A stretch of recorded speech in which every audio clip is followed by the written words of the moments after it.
Hello, everyone, and welcome to the International Biochar Initiative webinar, What is the Best Biochar? My name is Caroline Pete. I will be facilitating this webinar. Just a few quick notes before we get started. You should already be able to hear me and see the share screen. If you're hearing echoes or if your sound quality is bad, you can use the audio functions that are in that GoToWebinar toolbar, which is probably on the right side of your screen. If you still have any trouble, you can send the organizers a message using the chat feature, and don't worry, we are also recording this webinar. The recording will be available soon after the live event. If you have a question, you can ask questions at any time using the questions pod on the GoToWebinar panel. We'll handle all questions after our last presentation with our panelists. So I'm going to thank you again for joining us, and I'm going to hand it off to our moderator, James McPhail, to lead you through the great presentations we have for you today. James, please take it away. Welcome to everyone joining us today. A very good morning, good afternoon, and good evening to the hundreds of people in almost 40 countries around the world who are listening in now and who have responded to the intentionally provocative subject title for this webinar. Before we begin today's webinar topic, I'd just like to say a few words about the International Biochar Initiative, or IBI, for those of you who may not be familiar with us. The IBI is a membership-driven non-profit with over 500 members and more than 12,000 subscribers to the monthly newsletter. It's clear that global interest in biochar has been rapidly growing over the past number of years, and our aim is to ensure that the IBI continues to play a key role helping to build a robust, sustainable biochar industry. The IBI is here to connect relevant stakeholders, which includes researchers, biochar entrepreneurs, biomass processors, policymakers, and potential customers of biochars and the investment community. We're focused on promoting good industry practices and environmental and ethical standards, which support the rapid scaling of biochar systems that are both safe and economically viable. Through webinars, white papers, monthly biochar bibliographies, and newsletters, we aim to keep our members up to date on the latest happenings and opportunities within the industry. Next slide. I just want to say a huge thank you to all of those who've recently renewed or have newly become members who provide much needed financial support for the IBI. Hopefully many of you have already heard our good news by now, but for those of you who may not, the IBI was a recipient of a 5-year, $1.85 million grant from the Woker Foundation. This funding is aimed at capacity building, which will enable us to hire a few key staff with the goal of diversifying our income streams and amplifying our impact. We're hugely grateful to Woker for their generosity, especially at this critical moment for the biochar industry, when so many new stakeholders are beginning to learn about the benefits of biochar. One of our first action items is to recruit an executive director to lead the IBI into this next stage. More information about this role is on our website, and we welcome applicants that have strong global experience combined with strategic thinking. Additional sustaining members to include Carbo and 2.Wind, and we have a growing number of business and organizational members to say thank you to as well, which we have listed here. But as with any non-profit, our aspirations nearly always exceed our budget, and we're very lucky to have a core group of dedicated and helpful volunteers who have been instrumental in helping the IBI to keep moving things forward. If you'd like to volunteer some of your time and importantly talents, please let us know. Next slide. In my own experience over the last decade of creating and selling over 1,000 tons of formulated and rich biochar product, along with more basic, uninoculated chars, I've had to sales pitch both the logic and the science. For most potential clients who've never considered that the substance they only knew was used for cooking sausages when outside, or shrimps for Australian listeners, was something that could also be similar to a product and useful in horticulture and agriculture, this was new news and usually met with skepticism. And remember, as the saying goes, biochar is the oldest new thing you've never heard of. I can't tell you the number of times I've heard phrases like, oh, it's widely proven that biochar doesn't work, isn't it? Or, no two chars are created equally, so why do I want to buy this one? Or a personal favorite, if it was that good, I would have heard of it before, surely. Next slide.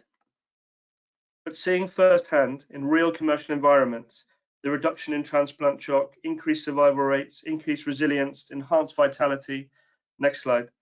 Much of that delivered through improved soil structure, nutrient absorption, and improved water stability for a huge variety of crops and tree species, from nursery systems to turf management, biochar really can deliver something special.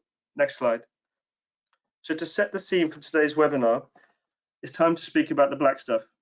What are the characteristics that makes one biochar more functional than the other, and for what purpose? What are the best or most ideal feedstocks, and for what end use? And technically, what standards are offering safeguarding to ensure permanence?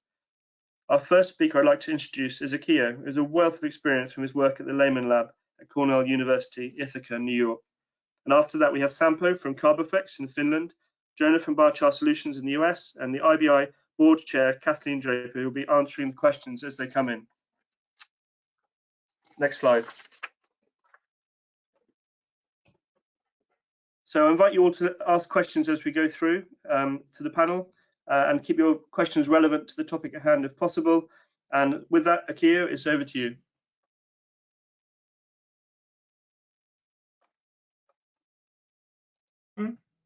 Very good. Hello, everybody, and thank you for having me. And I might ask you to bump back to the previous slide if you could, please. Great. As James has mentioned, hi, my name's Akio. I've been involved in biochar research for far longer than I expected to be, for the last 10 years or so, for within a very productive lab in the Department of Crop and Soil Science at Cornell University. And what I'm hoping to do for you today is distill down these years of fiddling in the lab into some practical takeaways. So more specifically, as you know, I'm here today to answer that nebulous question, which biochar is the best biochar? Obviously, this is controversial. And as you may suspect, there is no one answer, because you need to consider what you're trying to accomplish as well as the constraints imposed by the local environment. So instead, I plan to walk you through the material properties as in the IBI and EBC biochar standards and describe what they do and do not reveal about biochar. As a side note, credit for these adorable pine cones goes to Andy Wells. Thanks, Andy. Next slide, please. So let's begin. Forgive me if this is old hat, but I'd first like to set the stage with a simple definition of biochar as the solid product of biomass pyrolysis. I bring this up because there's a wide range of possibility in both the biomass and pyrolysis pieces. Beyond operating conditions, there's a wide range of technologies that can be used to make the biochar, each with their own pros and cons, which we'll leave for another time. Point being, the world of biochar is quite diverse. I'd also like to mention that there are a number of uses for biochar outside of soil application, which still provide for carbon capture, bioenergy, and avoid carbon emissions from the unmitigated decomposition of what could be feedstock. And here I refer to using biochar to displace more environmentally damaging materials, for example, as fill in concrete and other building materials like asphalt or even plastic. Next slide, please. So in general, biomasses vary in their ratio of the three dominant biopolymers, lignin, cellulose, and hemicellulose, and the quantity of minor components like proteins and waxes, and inorganic stuff like plant nutrients, soil residue, and possibly other more specific additives like kaolinite clay in paper mill waste, which makes the paper white, or salt in food waste, etc., etc.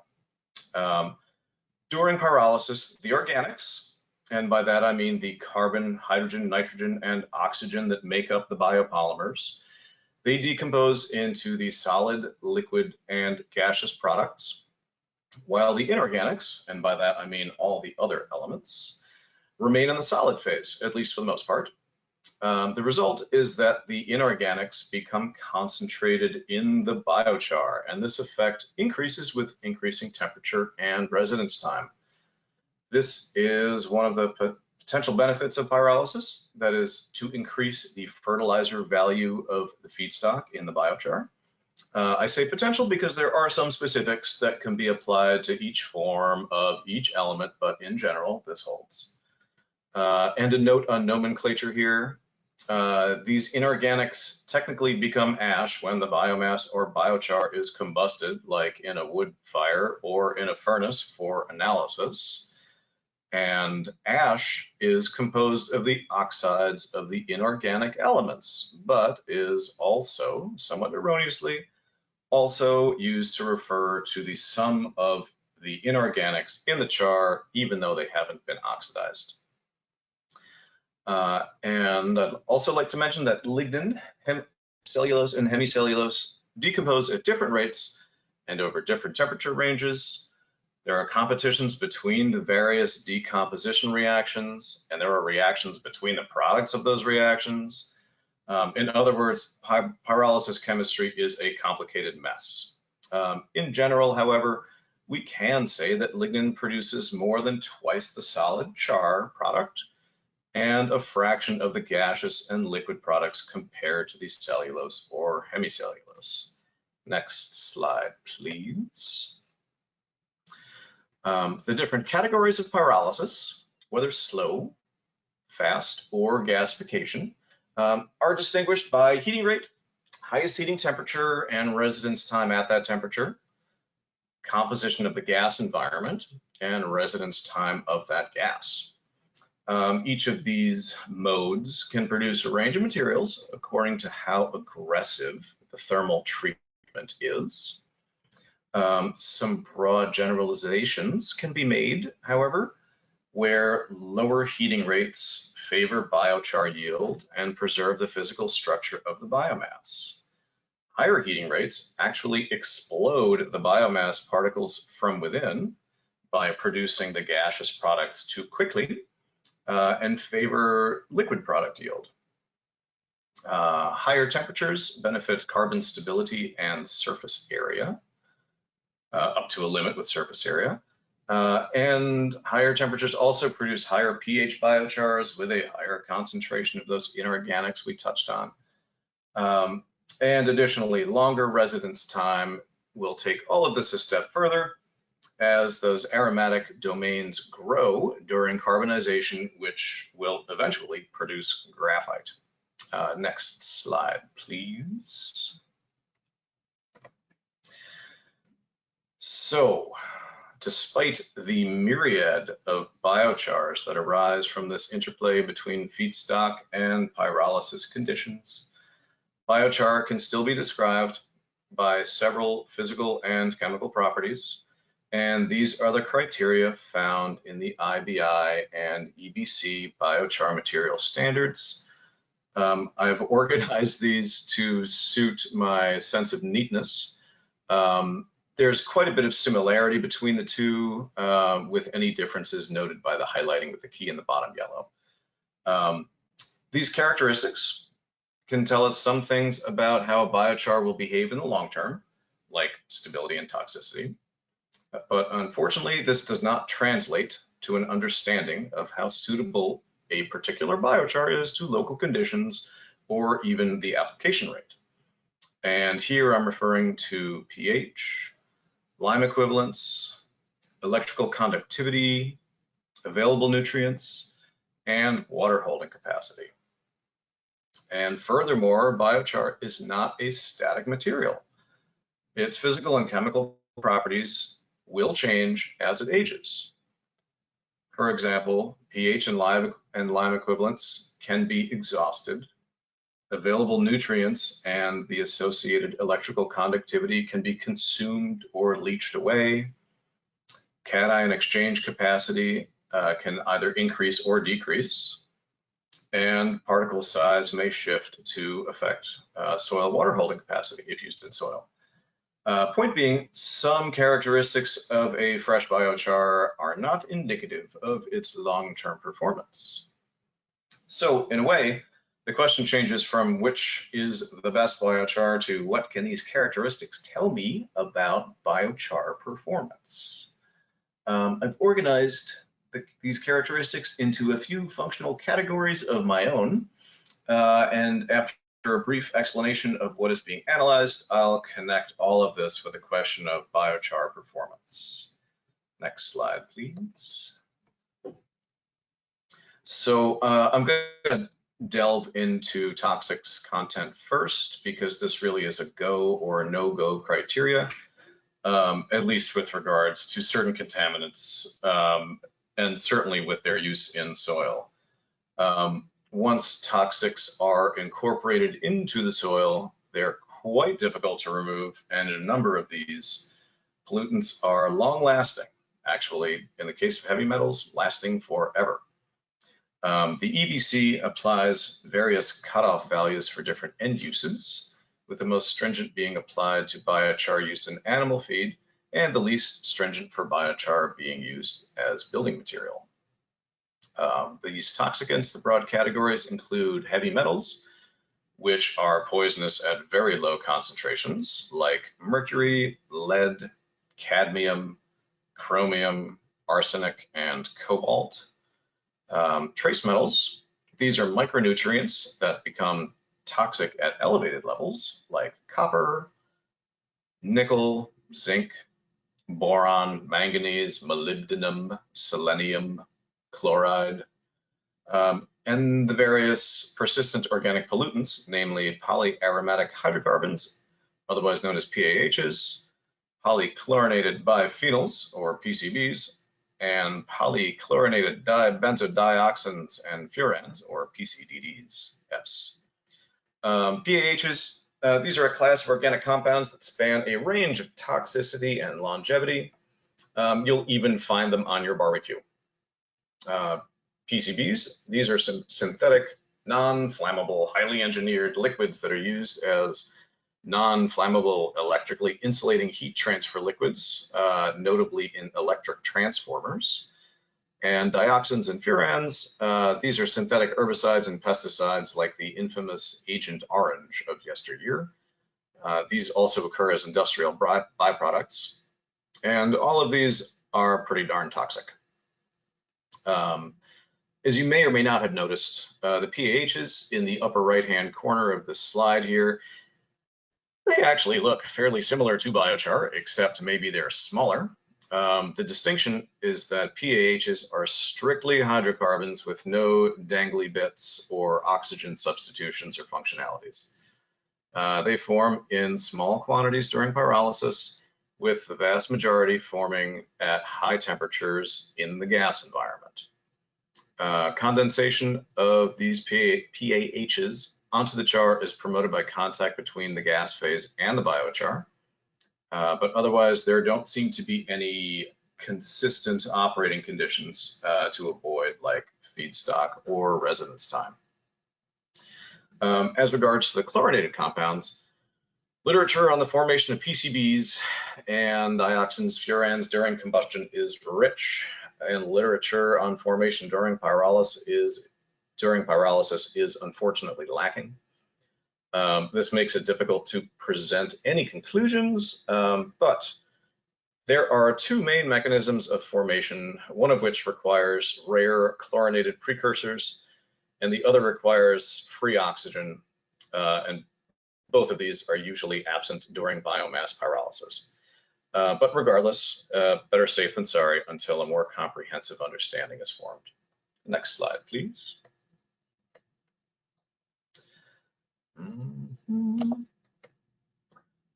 So next, my next category here is carbon stability. This is fundamental to biochar, and one very simple means of estimating carbon stability of bulk biochar is to estimate this from organic carbon content and some experimentally derived coefficient of permanence. This in turn is based on the pyrolysis temperature regime and feedstock class. This is a fairly blunt measure. Fundamentally, however, and in line with the IBI and EBC standards, Biochar stability is described by the ratio of hydrogen or oxygen atoms to carbon atoms. As a note here, this is not a mass percentage, this is a molar percentage. As pyrolysis proceeds, hydrogen and oxygen are preferentially partitioned to the gas phase, gas and liquid phases, leaving the char to become enriched in carbon. You can feel free to count the carbon, hydrogen, and oxygen atoms in the chemical structures above and bring a tally if you like, but I wouldn't expect that. And so one point of clarification here, we're only concerned with the carbon atoms that are bound to organic structures. Carbonate carbon is excluded from this calculation because it decomposes rapidly in the presence of acid, very much like the baking soda vinegar volcano from science class some years ago. Next slide, please. So in shorthand, we're referring to the hydrogen to organic carbon and oxygen to organic carbon molar ratio, HC and OC org for short, where organic carbon is equivalent to total carbon minus carbonate carbon. Biochar that is expected to have a longevity of over 100 years, the so-called BC plus 100, will have an HC org ratio of less than 0.7 or an OC org ratio of less than 0.4. And for comparison, biomass has an HC org of 1.5 and OC org of 0.74-ish. Graphite is equal to 0 because it's pure carbon. And all of these data bits can be measured directly.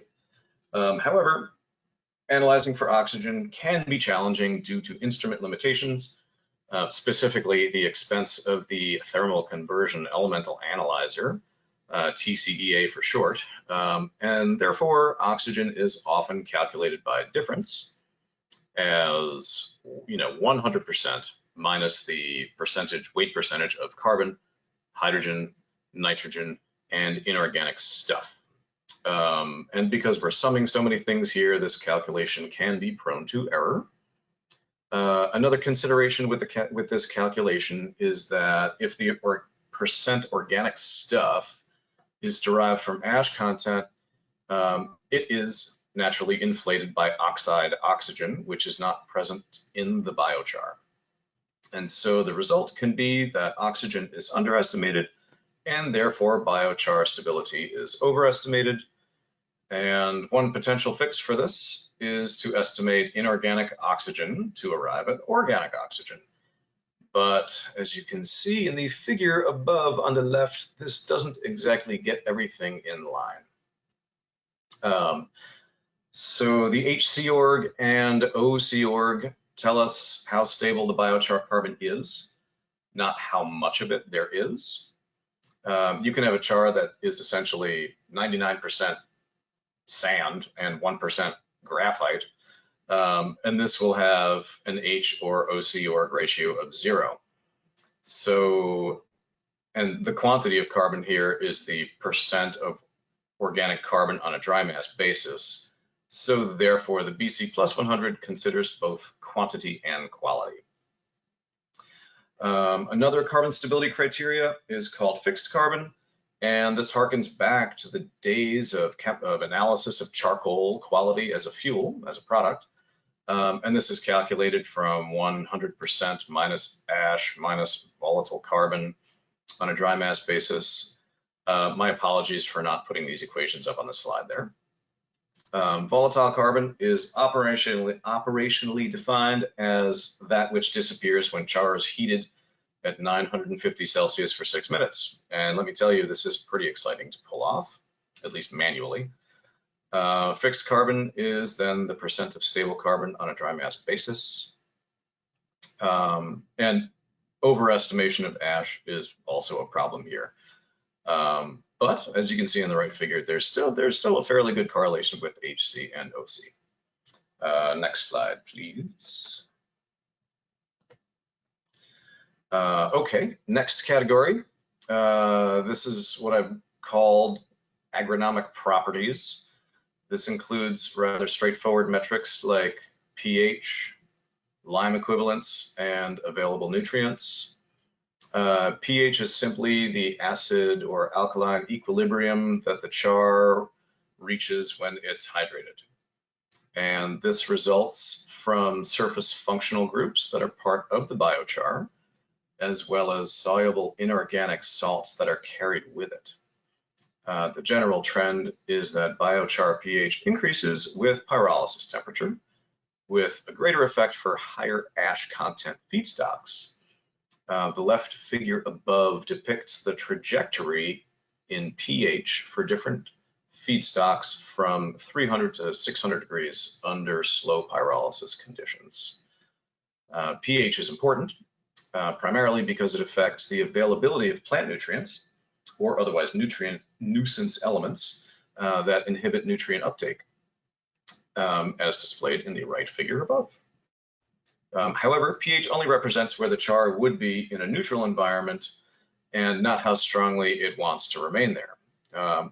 So that is what is called pH buffering capacity and is expressed as lime equivalence. So both pH and liming ability are not permanent phenomenon, as the surface functionalities can change as the biochar ages and soluble salts leach from the root zone. But, depending on the situation, you could create a permanent change if the buffering capacity of the soil is buffered by the char. Electrical conductivity. This is a measure of soluble salts in solution and is agronomically meaningful because high electrical conductivity can inhibit nutrient and water uptake in plants, like pH. EC generally increases with pyrolysis temperature as the inorganic constituents are concentrated.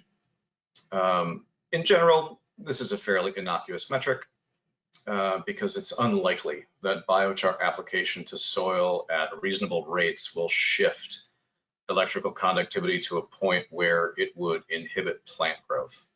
And of course, this effect becomes more pronounced with increased application rate, but ultimately, these excess salts can be leached out if necessary. Next slide, please. Okay, plant available nutrients. This is pretty straightforward. First, I'll mention nitrogen, where pyrolysis has a negative effect on availability. Much of the nitrogen is volatilized to the gas phase, and the majority of what remains becomes permanently incorporated into the organic matrix of the char where it is plant unavailable. Otherwise, biochar can provide phosphorus and potassium and calcium and magnesium and sulfur and all the plant micronutrients that they take up, so long as they're present in the feedstock. And extraction techniques have been devised that approximate plant available quantities, and this is all fairly easily analyzed. I'll mention one study regarding bone char where pyrolysis had a beneficial effect on phosphorus derived from bones by reducing the crystallinity of the hydroxyapatite and rendering the product more plant available. And this effect increased with increasing temperature. In another study, pyrolysis of dairy cow manure increased the content of plant available phosphorus while reducing water leachable phosphorus. I thought that was pretty amazing. And this is important because phosphorus is often a limiting nutrient in both agriculture and in neighboring natural ecosystems. So this is noteworthy, both in the context of peak phosphorus, I don't know if you've heard about that, as well as harmful algal blooms, which are becoming increasingly more common and severe, as in the Mississippi River Delta above. On a side note, I think that from a distance, it's actually a pretty enchanting image. Next slide, please. Okay, next category. I think the most intriguing biochar characteristics belong to what I'll address as surface properties, which includes surface quantity, otherwise known as surface area, surface quality, which I'll call functionalization, pore size distribution, and particle size distribution. This group of characteristics is responsible for physisorption and chemisorption of nutrients, heavy metals, trace metals, other pollutants like herbicides, plant signaling compounds, and pore volume benefits soil water holding capacity and can provide habitat for soil microbes. So let's see, biochar internal surfaces result from both the inherent pore structure of the biomass, as seen in the scanning electron micrograph above, and pores that develop during pyrolysis. Low heating rates preserve the biomass pore structure by slowing the release of the gaseous products within the biomass particles during pyrolysis. And high temperatures up to around 600 degrees Celsius favor pyrolysis pore development with a negative effect on biomass pores at higher temperatures. Biomass pores are comparatively large, ranging from 1 to 100 microns, with annual grassy species on the smaller side of the spectrum and woody species on the larger. These macropores are responsible for the majority of biochar pore volume, but only provide a small portion of its surface area. These readily transport water to the smaller pores and are accessible to root hairs, as you can see in the photograph above, fungal hyphae, and bacteria. And as regards water holding capacity, it's the pores that range from 0.1 to about 50 microns that provide plant available water. Unfortunately, these macropores are not routinely measured as part of either material standard. Next slide, please.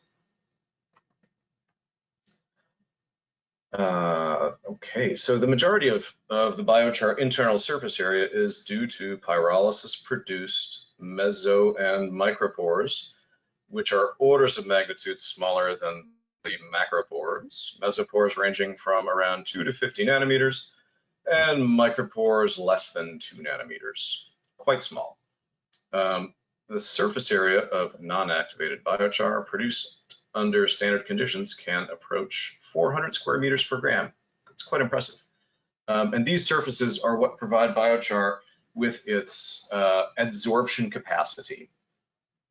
Functionalized surfaces, as I'll address in just a moment, enable chemisorption, and non-functionalized surfaces enable physisorption. Surface area analysis is included in both the IBI and EBC material standards.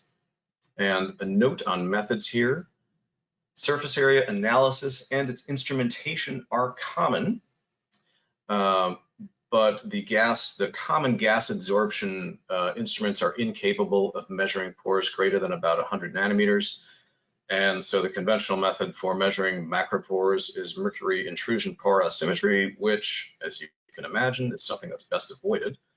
A newer method has been developed to measure total pore volume using commercially available instrumentation that analyzes biochar skeletal and envelope densities. Next slide, please. So, as I mentioned, beyond the mere existence of biochar surfaces, the surface chemistry also plays a role in biochar activity. Freshly produced biochars can range from highly carbonized chars around 750 degrees Celsius with a chemical behavior much like graphite, to highly functionalized low temperature chars from, let's say, 300 to 400 degrees Celsius.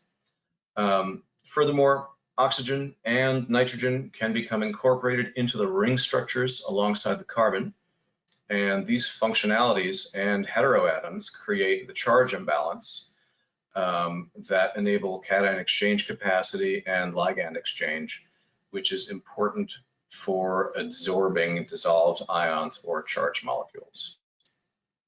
In general, positive distortions affect negatively charged species like nitrate and phosphate, and negative ones attract positively charged species like ammonium, potassium, calcium, and magnesium.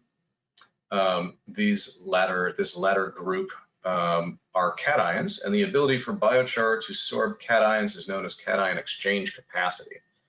with the opposite as anion exchange capacity. Biochar generally has a low anion exchange capacity. And analysis of this exchange capacity is excluded from the material standards, presumably because the surface chemistry of biochar changes over time as the surface is modified. Cation exchange capacity improves as the biochar oxidizes during aging, or becomes coated with dissolved organic matter, or forms associations with soil minerals. And furthermore, chemisorption is pH dependent and therefore dependent on the environment into which the biochar is placed. The functionalities responsible for CEC, cation exchange capacity, need to be ionized in order to provide the electrostatic attraction. If the environment pH is above what's called the point of zero charge, the oxygen-containing functionalities deprotonate to create negatively charged surfaces to attract cations. For example, lead and copper, zinc, etc. With regard to physisorption from micro and mesopores, these are less sticky because they result from the weak dipole created by the fuzzy electron cloud of these double bonded aromatic carbon structures, but benefit from higher quantity. Next slide, please. And now to move on to biochar particle size, which affects how much water an amended soil can hold and how quickly it can infiltrate and move through that soil. Plant available water results from pores, as I mentioned before, from 0.1 to about 50 microns. Water in pores less than 0.1 micron is held too tightly for the plants to extract, and in pores larger than 50 microns is prone to draining away. And so if the biochar provides more pore volume than it displaces, soil water holding capacity improves. So this is a function of particle size distributions of both the biochar and the soil particles, and also the geometry of both, which is to say that the macro pore volume inside the biochar particle is only part of the picture. Water infiltration and movement through the soil will slow down if biochar particles are smaller than the soil, which is beneficial for fast draining sandy soils. And the opposite is also true, where water movement will accelerate when biochar particles are larger than the soil, which is beneficial for waterlogged clay soils. Next slide, please. Okay, here we go. So let's return to that question, what's the best biochar, which in my opinion is like asking what's the best color. There's no one correct answer. Or in other words, there's a rainbow assortment of best biochars. So let's start with carbon sequestration, shall we? The best biochar for carbon sequestration is simply the biochar that's made. Or in other words, let's not let the perfect be the enemy of the good. Of course, this needs to be done in a manner that doesn't produce methane or other unsavory emissions, and also doesn't require excessive amounts of energy to transport the feedstock or the char or to dry the feedstock. Another beneficial quality would be that this biochar avoids emissions from unmitigated decomposition of what could be the feedstock. For example, high moisture, high nitrogen stuff like manures. And let's take this one step further. The best biochar for carbon stability is a char with a low H-C-org or O-C-org ratio or low volatile matter content. This is probably made at 600 degrees or above with enough residence time to heat the particles through thoroughly. The best biochar for carbon stability on a mass basis is made under the same conditions, but from a low ash feedstock. The best biochar for nutrient retention is one with a high concentration of surface functionalities, as demonstrated by high cation exchange capacity. Generally speaking, these are going to be low temperature, slow pyrolysis chars, maybe 300 to 400 degrees Celsius, or aged high temperature chars. And due to the goal for nutrient retention here, These will be made from low nutrient ingredients like plant biomass, especially perennial plant biomass like wood instead of manure. The best biochar for fertilizer. This is likely made from manures, though there is some plant materials with a surprisingly high nutrient content, and there's a substantial variety in manures as well. Manure can be blended with bedding in different amounts, can include mortalities or other processing waste, or can be dewatered, which removes a part of the water-soluble nutrients.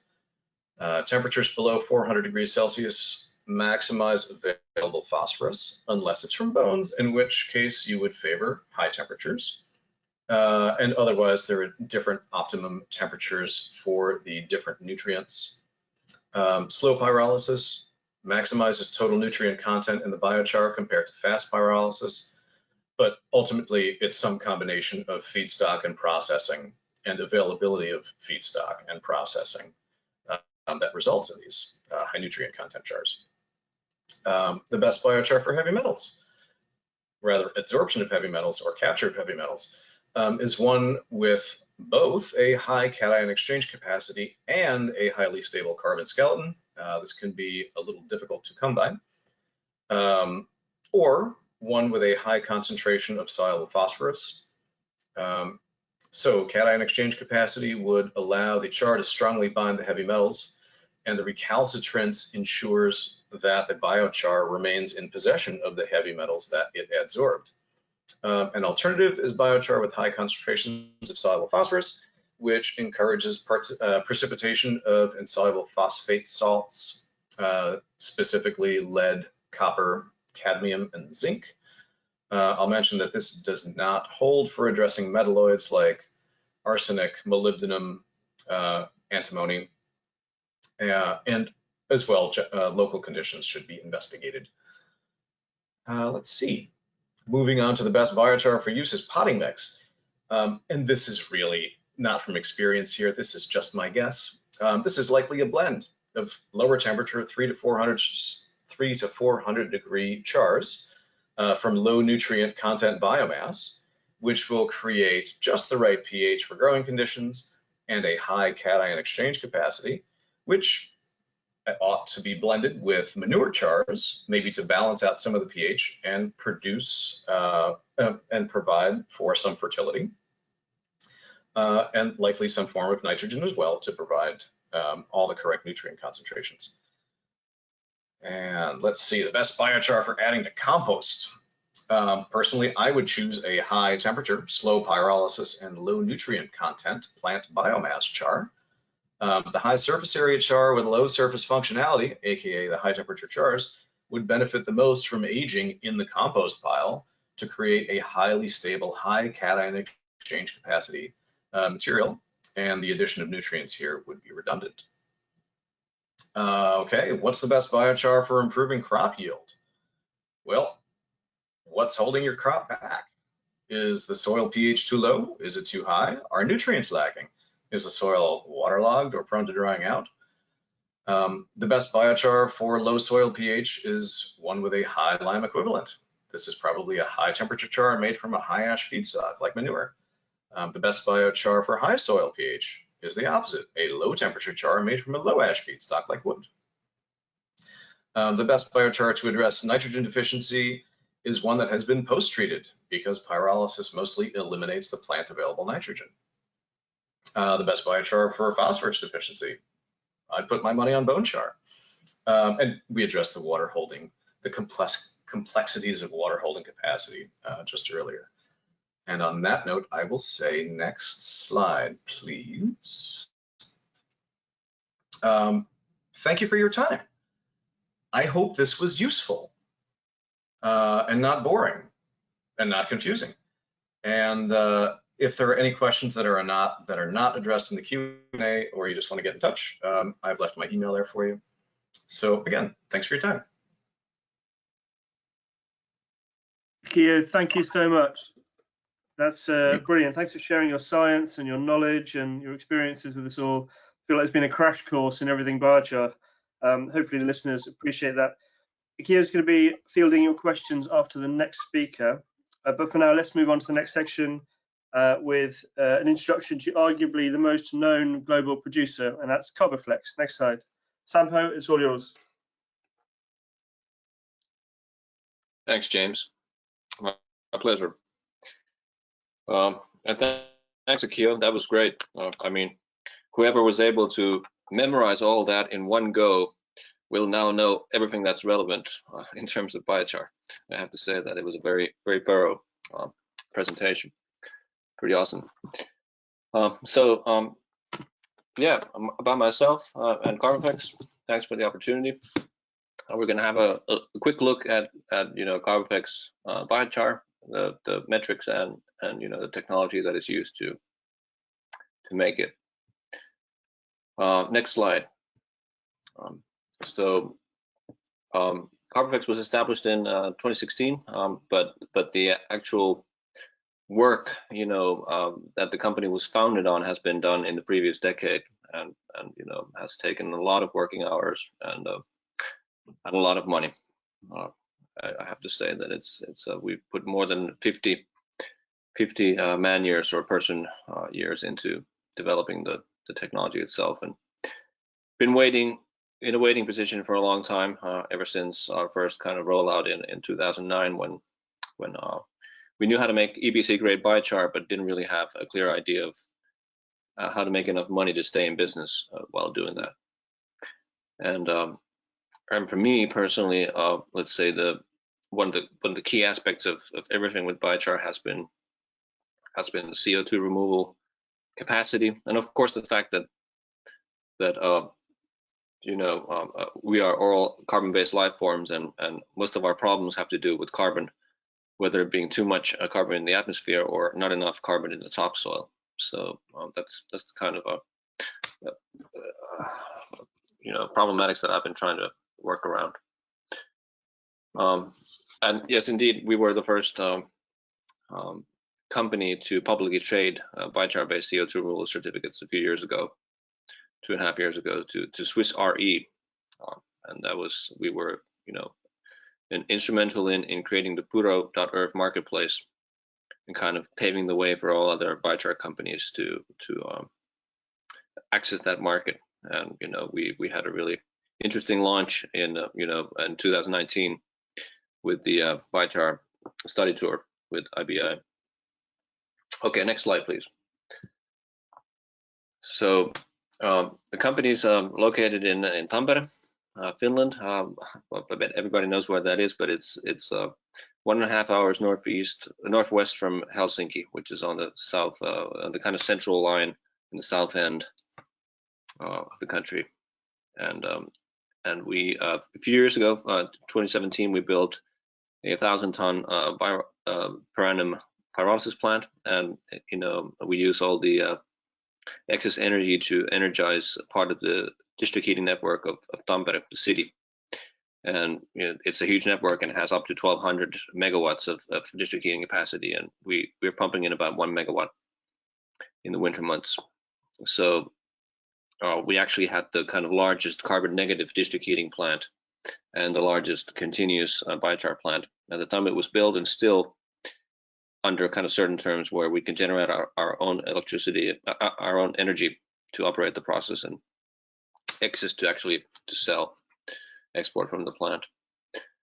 And we get our money from biochar and district heat, and more from CO2 removal. And most of our big plants are based on CO2 removal. Next slide, please. So the technology, in short, takes about 3,500 tons of biomass per year, and depending on the kind of specs and feedstock and operation parameters, you get about 700 to 1,000 tons of biochar. And on the side, you get about 1,000 kilowatts of hot water or steam. But at the moment, we do 10 bars and 120 degrees hot water in a hot water station. And we can also recover some pyrolysis oil. Instead of producing heat, we can recover the oil and store it or export it, use it as a means tool for the CO2 removal. And next slide again, please. So if we quickly look at what kind of biochar we're putting out, it's a wood-based feedstock, very low ash, virgin wood, only thinnings. We don't cut any wood, for the purpose of making biochar or cut any forests. We only use thinnings and small diameter round wood, something that's less than 15 centimeters in diameter. And effectively they're thinned out to leave room for larger trees to grow into big timbers. And the it's something that is often not utilized for anything because it's difficult to economically harvest and utilize. But our technology in effect heats it up to about 650 degrees on average. We can go up to 1,000 if we need to, or we can go as low as 500. So there's a broad window. The residence time is 5 to 10 minutes. So we are on the kind of threshold of intermediate and slow pyrolysis. Let's say when we run slow, we may be considered slow pyrolysis, but when we're fast running at nominal speeds, then we're doing intermediate pyrolysis, where residence time is 5 minutes, 6 minutes, around there.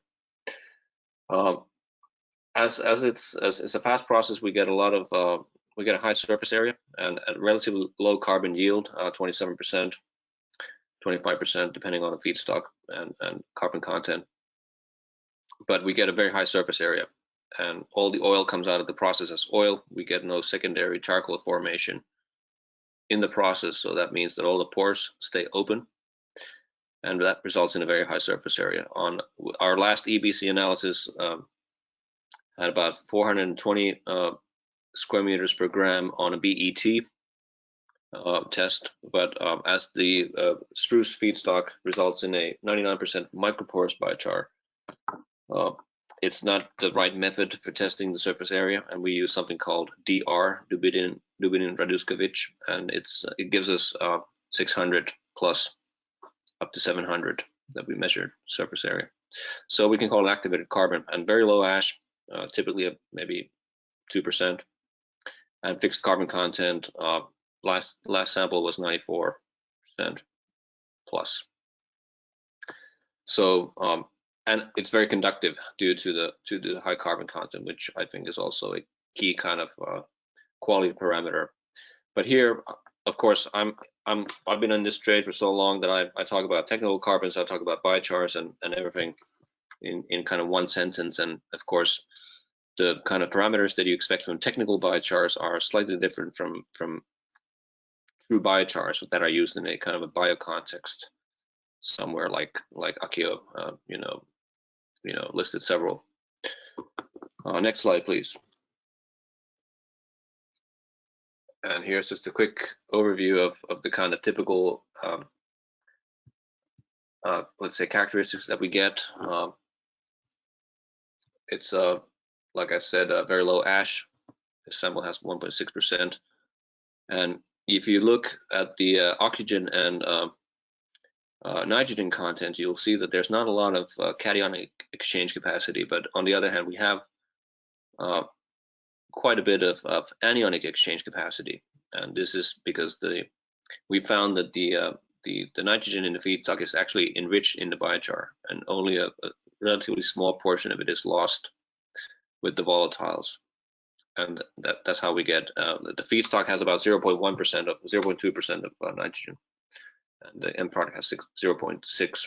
So clearly, it's 2/3 of the nitrogen is preserved in the char, and very low oxygen content and volatiles, almost 95% fixed carbon, and the moisture is of course added afterwards. We add moisture just to make it safe for transport and easier for handling.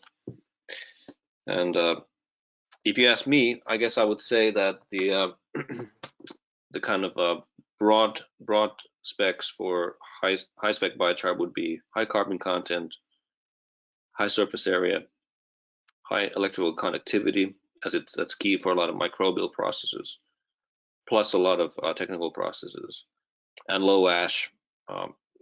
But then again, like Akio said, ash could be useful in many contexts, either through nutrients or liming effect or such. And then again, with biochar, you're mostly looking at water holding capacity and nutrient holding capacity and the pH. So they're a little bit different. And like I've always been saying, you need, choose the feedstock and process it according to the needs of the end user. And that's sometimes a challenge, as the feedstocks are what they are. We've gone to great lengths to acquire premium feedstocks to produce premium chars and actually get quite a high value for those. But the premium is it's a matter of opinion. So I guess I'll close it here. Thanks for listening. And James, the podium's yours. Thank you, Thampo. Really appreciate your time today. I'm sure your presentation has highlighted to the listeners what you are currently producing, specific details on your biochar. So thank you. Next slide, please. And now we're time for some questions. And so I'd also like to bring in the other people on the panelists, so Jonah and Kathleen. And we'll kick off with some questions as they come in, but I'll also invite the listeners to post some questions as we go through. We've got quite a lot. But always room for more. I guess a good starting point would be around a question I think probably for you, Akio, that came in asking about the pH and how it changes over time when it's in the soil. Do you have opinions on that? Because obviously a lot of people look at pH and go, oh, it's very high, and then worry about what that's going to do. But what's your take on that?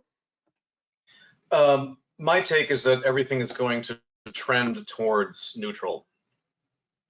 The chars, some of these functionalities are gonna, I don't know, they will be permanently adsorbing things, and then they won't be, taking part in donating protons or donating hydroxyl ions. And this is over the course of, say, months to years, nothing immediate. But I think that's in line with what you could expect from sulfur or lime addition, in that you need to constantly push your soil chemistry back to where you want it to be until you've exhausted everything in the soil chemistry that's pushing it away from where you want it to be, if that makes sense. Of course it does, thank you. Most remiss of me, I actually want to also ask Jonah, please introduce yourself to everyone and yeah, that was my mistake, sorry. Oh, no problem. So my name is Jonah Levine, and I'm the owner-operator of Biochar Solutions. We've been in char markets probably since 2009 through a few different iterations, and I think my comments on the best biochar are simpler than our other panelists and presenters. I think first, it's a char that you can make. It's a char that's safe. It's a char that can be logistically and budget-wise moved into a place of application. And then after all of those fundamentals, there are all these myriad technical questions about surface area, pH, EC, etc. Then we have to check the boxes on it. And after a decade of applications in lots of different spaces, I think we can get really concerned about one or another particular technical attribute, but we can really miss the boat on safety or on packaging or on distance. Some of the most basic concepts of commerce, and if we miss any of those, we'll get ourselves in quite a bit of trouble. So not to make light of the very, very important technical attributes in testing to confirm success, but we also have to get right price, time, place, and safety. So anyhow, I'll leave it there and get on to more interesting questions from attendees. Thank you. And Kathleen, do you want to say a quick hello as you're also sat on the panel? Maybe. Hold on. Can you hear me? Yeah. Yes. Hi, everybody. James and Akio and Sampo and Jonah, thanks for joining. It was really interesting. I always learn a lot on these things. I, as some of you know, am more focused on non-agricultural uses of biochar. So we've been looking at different properties that are relevant to its use in, say, asphalt or plastics or 3D printing or things of that nature. So I think while this has been a great presentation, I think we're still learning a lot on what properties matter to the non-ag side. And I wish I had all the answers for you, but I don't. But happy to field any questions on that topic. Thank you. Yeah, and actually that's a good question to start off with, which is along the lines of whether focusing on purely on soil amendments, does that exclude certain other feedstocks? Does that lead itself to certain types of char? What are your takes on this commercially and obviously academically to see, you know, where the right horses for the right courses exist? Akio, do you want to go first? Sure, James, I'll give it a stab. So, okay, broadly speaking, very, very broadly speaking, agricultural char made from animal manures and plant biomass, A-okay. Agricultural char made from municipal solid waste, I would be wary of that one, simply because of naturally elevated content of trace and nuisance metals, which once they're incorporated into the soil are going to screw up your soil. But you know, there's not all land is necessarily fertile to begin with. You know, I wonder about remediating former industrial sites where, you know, soil fertility has just been blasted, and anything will help. You know, in which case I could see a char with maybe, you know, fringe properties would be perfectly acceptable. Of course, that's me going out on a limb there. What else? I mean, there are some feedstocks that the material standards do cover the toxics as far as I'm concerned. And so as long as the toxic component is satisfied, and maybe that's just a first cut, before analyzing, you know, before spending the time or energy to analyze the rest of the qualities of the char. You know, oh wow, geez, there's tons of copper in here. Well, you know, that's not gonna end up on anybody's field, or it will need to be applied at a very low rate. Yeah. Did that answer the question? I think so. From my side, anyway. I mean, Jonah, commercially, obviously you sold chars into different arenas. You know, is a certain type of char more commonly sold into, you know, non-soil application from your perspective? I think the first thing that jumps out at me is the type of char testing that I can get done at Soil Control Lab, and other folks throw out other labs that can run it, but it's a panel that costs $325. It takes 2 weeks to return, and it's in line with what the IBI is suggesting to do. Whatever I make it from in whatever process, because we've used multiple processes through the years, and then of course not everything we sell we produce or will broker. As long as I run it through that lab, I'm able to look at metals, I'm able to look at pH and EC, and equally important, I'm able to look at, you know, particle size and moisture, which relate to what it can fit into. So there's just myriad examples here, but by running the same tests, you know, once a month or twice a year or once a year, we're able to keep a handle on what's going on. So, you know, in line with the title of the presentations, I don't think it's so much what is the best biochar, but what do we understand about the char and the application. And if we consistently take our specs and organize our specs and basically create a library of carbons, we can put the right carbon in the right place. Very commonly, we'll have issues around particle size, right? So we can inject carbon into soil profiles, and then we can also put char into extruders to go into plastic. Well, that's really dominated by particle size, because if it doesn't fit through the hole, then you're going to fail. So, Yeah. you know, not as insightful as a primary source feedstock related to contamination issues, but for me, the answer to the question is make a char, test the char, understand the specs, and then you can take on many types of applications by knowing, you know, the characteristics of the material and by following that standardized program. Yeah, thank you. The question here, for the ash content specifically, how much is too much, and is low ash content always better? Sampo, do you want to jump in there?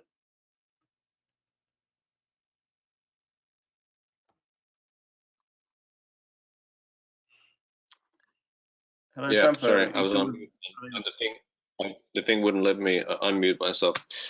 Sorry. Yeah, You're back. about the ash content. I mean, obviously, if you're going to make a substrate or a growing media that you need to bring to a, let's say, more or less neutral level, to neutralize all the ash, if you have a lot of it, it's going to take a lot of acid, and it's going to raise your kind of substrate conductivity to unacceptable levels, and that's pretty simple stuff. On the other hand, if you're trying to make, let's say, battery carbons or capacitor carbons, you're not going to want to have too many alkaline ions drifting around. You mostly want to have lithium as the only alkaline ion in there in your carbon matrix. So you might want to get rid of potassium and other, you know, sodium components like that. But then again, let's say like manure chars that tend to have a lot of minerals to them: potassium, phosphorus, calcium, magnesium, and trace minerals. You know, and if you're looking at let's say from bedding to soil amendment applications, then the ash is not going to be an issue. It could actually be an advantage if you're trying to introduce nutrients into your soil. I mean, in Finland, we have like enough phosphorus in the fields for the next 50 years. So there's almost zero phosphorus input required for Finnish soils. So the kind of we're trying to minimize phosphorus and also kind of lock it down in the field. But yeah, ash content in filler applications is surely not a problem, and in many applications is not a problem. Sometimes could be a benefit if the ash, you know, if you want to, you know, neutralize acidity or introduce a lot of nutrients with the biochar, then you know, like Akio said, it's you got to define what you want to accomplish with the biochar, and you know, assess your you know, starting point and the parameters that are relevant to you. Yeah, thank you. And did any of the other panelists have an opinion on that? You know, I'll chime in here briefly. It also depends. I mean, the ash is just such a broad and dumb term. What's in the ash? Is it silicon oxide? If that's the case, who cares? Is the ash just residual soil from the you know, that was on the biomass prior to pyrolysis? Then who cares? But yeah, if the ash consists of things that will shift the pH of whatever product you're going to put it in, then it's more of an issue. So how much ash is too much ash? I think that might be on line with the what's the best biochar question. It just needs a finer point, is what I'm trying to say. Sure. Okay, moving on then. Quite a few questions about manure chars, water content. I mean, a lot of the things are related, but ultimately, you know, does the including char in animal bedding or animal feed, or then in the obviously the nutrient for the manures, what's the sort of best process and best sort of understanding of those marketplaces and the activity that sits around either feeding biochar to animals or using it within their housing, and obviously then using that material afterwards to repyrolize? Experience with that, Jonah?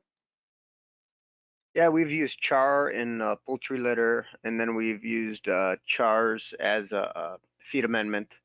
So the first thing I will share is in the US, there are some specific regulatory challenges in doing this. And The specific information I received from regulatory agency was challenges around PAH, at which point we went and did independent pH testing and showed de minimis levels of pH, levels below what's detected in seafood sold from the Whole Foods seafood counter, as a matter of fact.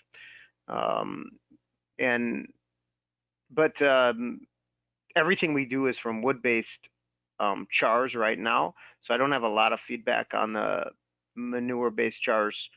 For feed, we found the animals would take it in general less than about a 3 millimeters in size. We could use salt to moderate ingestion.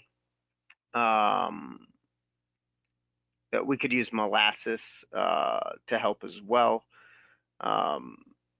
And we took particular care around testing for metals via elemental analysis and dioxin and pH testing. That's what Biochar Solutions thought was appropriate. Ultimately, it's not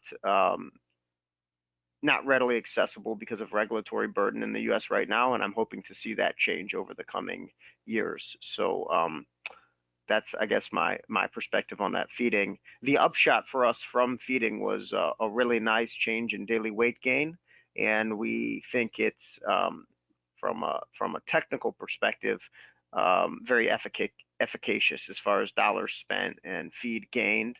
We and the farmers, ranchers thought it was highly valuable, and I think the last piece from our perspective is seeing some type of regulatory approvals around the matter. Very good. Anyone else with a viewpoint on that, or should we move on? We'll move on. In terms of selling, quite a few questions around obviously the age-old selling by weight or volume, or in some cases surface area. Something I heard you might be doing, Sampo, and obviously looking at a price and how it's determined and how that sits alongside the sort of inherent char qualities. What are your take on that, Sampo? Do you want to go first? Sure, why not? Well, I guess the first consideration is what's relevant for your client and how do they kind of measure and think about it, and then you have to offer it in the same kind of units as their thinking is based on, or what they reference to.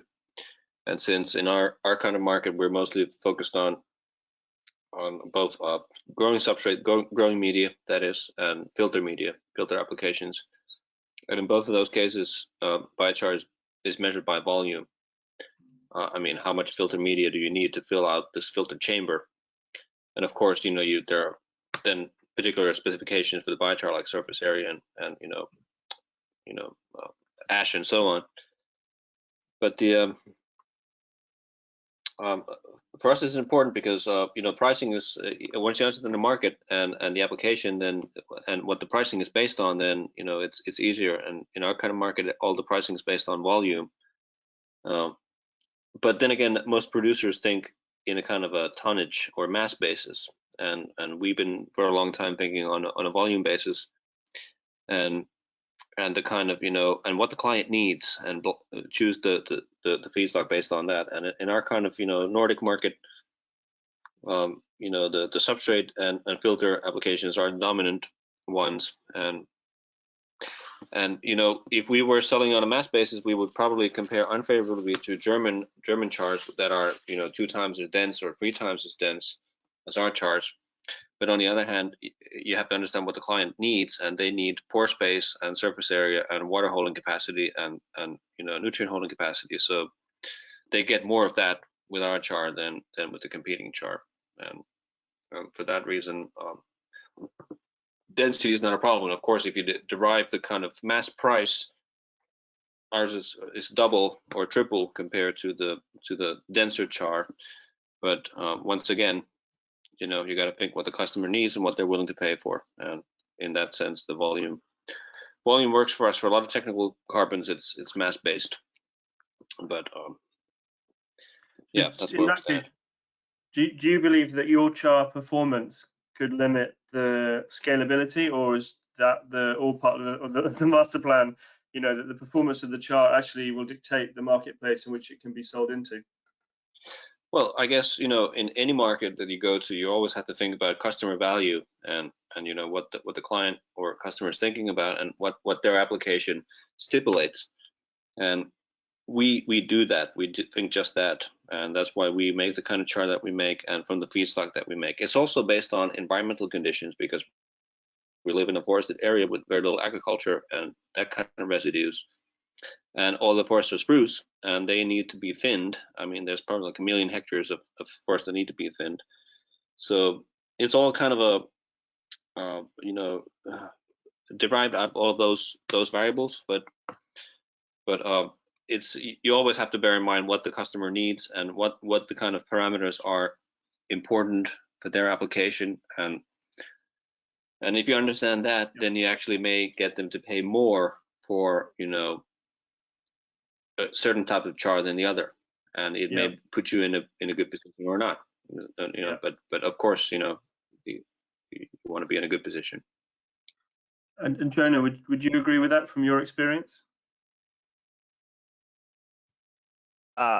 For soil blending, we sell by volume, so by the yard, and then powder applications, which look a little bit more like fertilizer, we sell by the pound. And I guess my opinion has become irrelevant. It's really what the buyer wants to deal with, which I think is also what Sampo was saying. So folks who are used to dealing with yards of peat or yards of coconut or yards of perlite, you know, they want yards of char. And people who are used to dealing with fertilizer by mass, you know, they want pounds or tons. And so we've just conformed to that. And then, you know, a space is a little bit more tricky is, and Sampo was really referring to this as well, is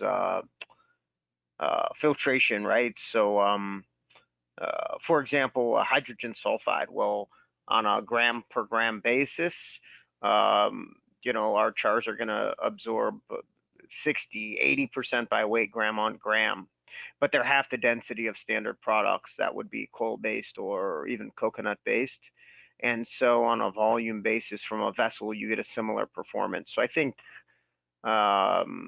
filtration, which is typically sold on weight, biochars of lower density starting feedstocks are really challenged, right? Because the weight, the density of the carbon is low to begin with. So you can get a high performance metric, but you kind of fall down on density. And the market is set up to sell on weight. And so from a distance, you look good, and then you dig in and you realize you have volume vessel problems. So I think that there's no clear answer on the filtration volume or weight metric yet. You kind of fall down in both places. But as far as soil blending, volume, fertilizer, mass, and I think that we just have more to learn in other markets. Thank you. And I know you sell into some markets which, you know, obviously non-soil, you know, in terms of bedding and animal bedding, particularly kitty litter. Do you want to talk about that briefly?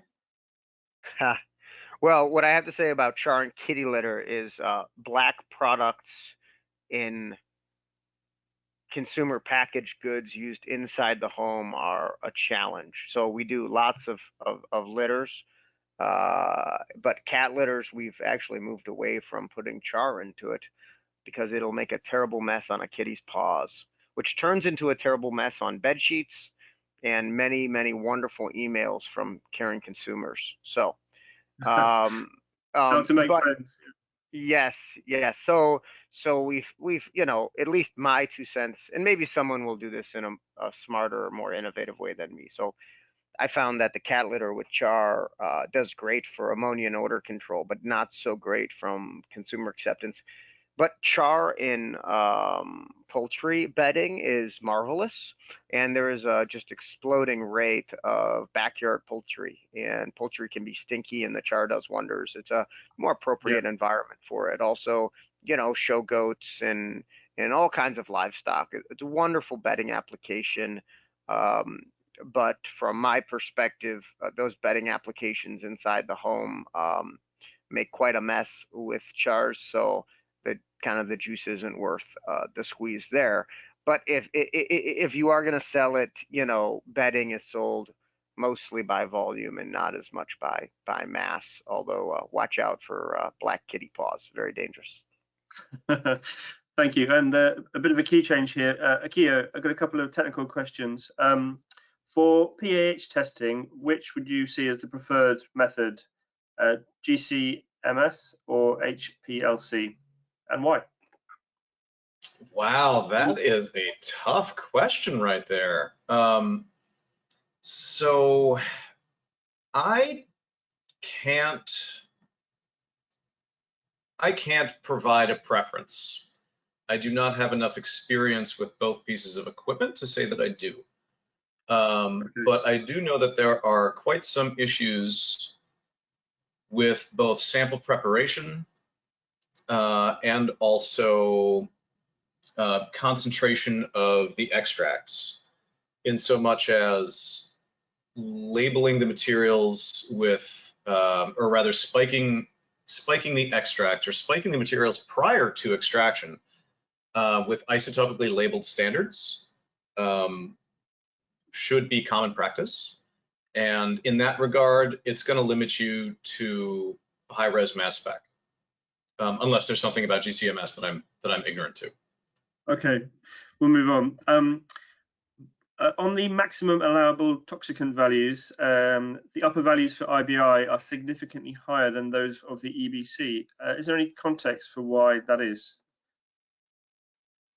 Again, Akio, unless sure. I mean, with some of the with some of the toxicants, they're on par. With some, they're a little higher.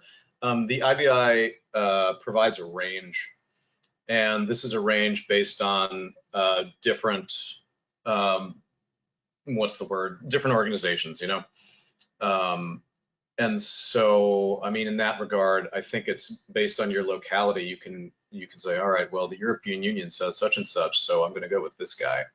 But I agree, it's not stated as explicitly as would be helpful. Right.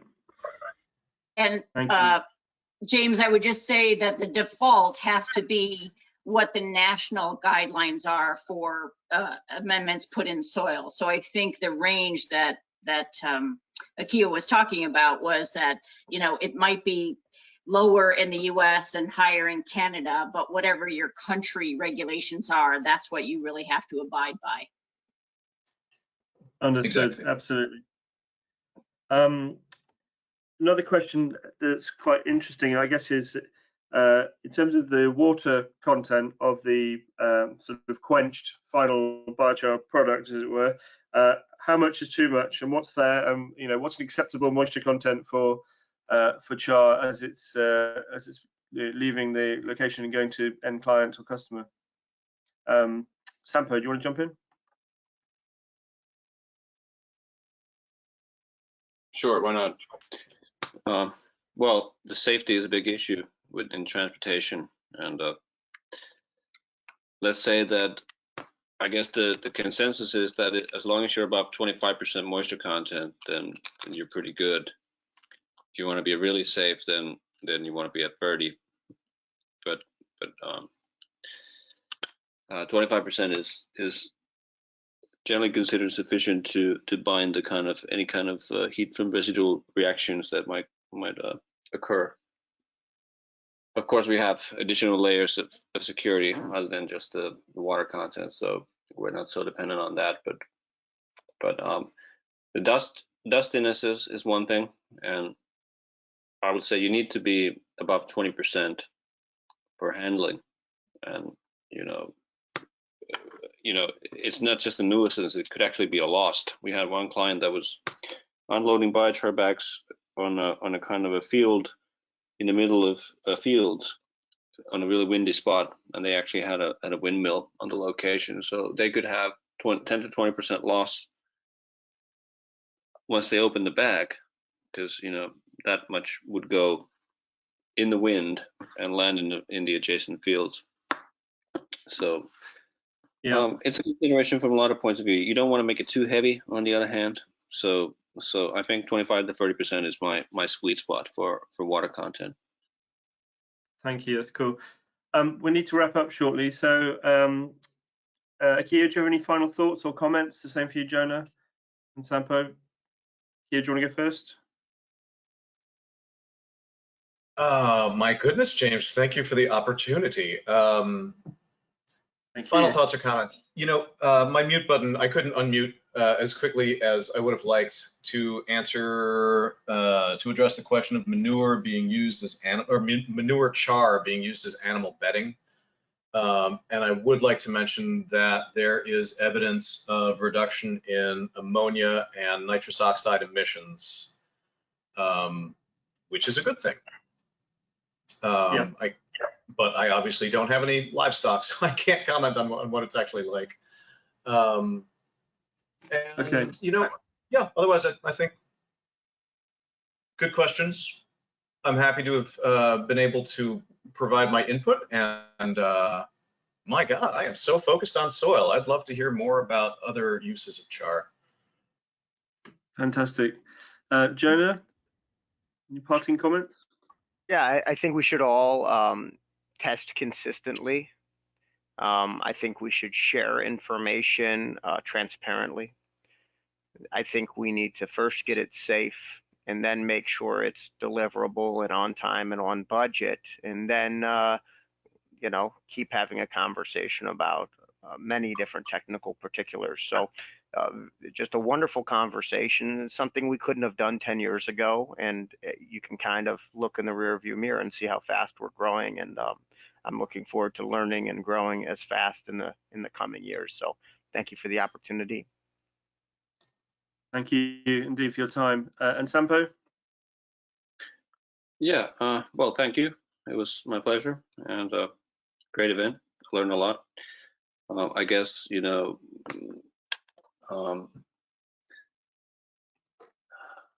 yeah, well, with my closing comment, it kind of slipped away from me already.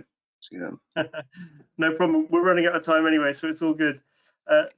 I'll thank you for your time, all of you. And next slide, please, Caroline. So I just wanted to, I'm really sorry if your question wasn't asked today, but there was a huge number to get through, but hopefully it was still all of interest for everybody.